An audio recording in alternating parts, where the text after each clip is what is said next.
My name is Truphena Muthoni. I am a defender of the forests and a world record holder for the longest marathon hugging a tree. I also defend the rights of indigenous trees and indigenous peoples.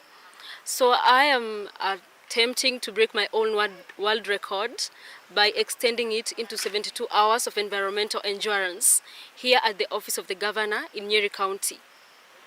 So tree hugging has a lot of benefits, and one of them is therapy. It's very therapeutic, and especially in times where we are experiencing climate injustices and mental health crisis that is directly connected to environmental degradation, like wildfires, droughts, and maybe floods. Victims have post-traumatic stress disorder, and it's important for them to know that we can come back to nature and get healing.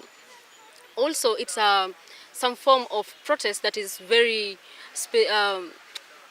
very peaceful, and also it's important because it bypasses leaders or all these people that we want them to hear us. It bypasses their defenses because it's peaceful and there's no chaos, so it triggers their humanity, yeah, and to respond to the cries of indigenous people, of our forests, of our animals and children.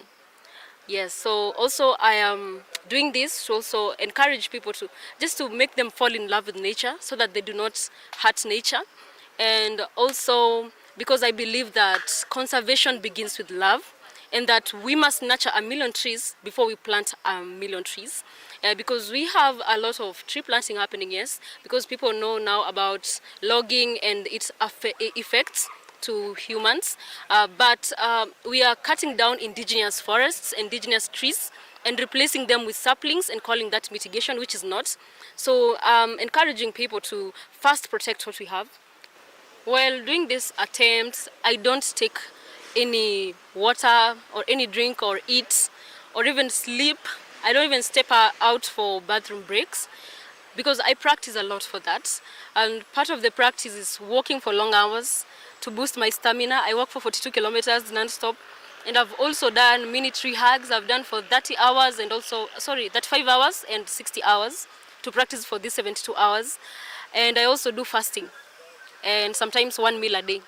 In my previous world record attempt, I did it from 31st January to 2nd of February.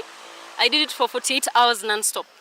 So this one is going to extend to 72 hours. I'm medically fit to do this because you also apply to Guinness World Record and they check if you are fit to do it. And because they approved, that means that is enough evidence that I'm okay to do that, yes.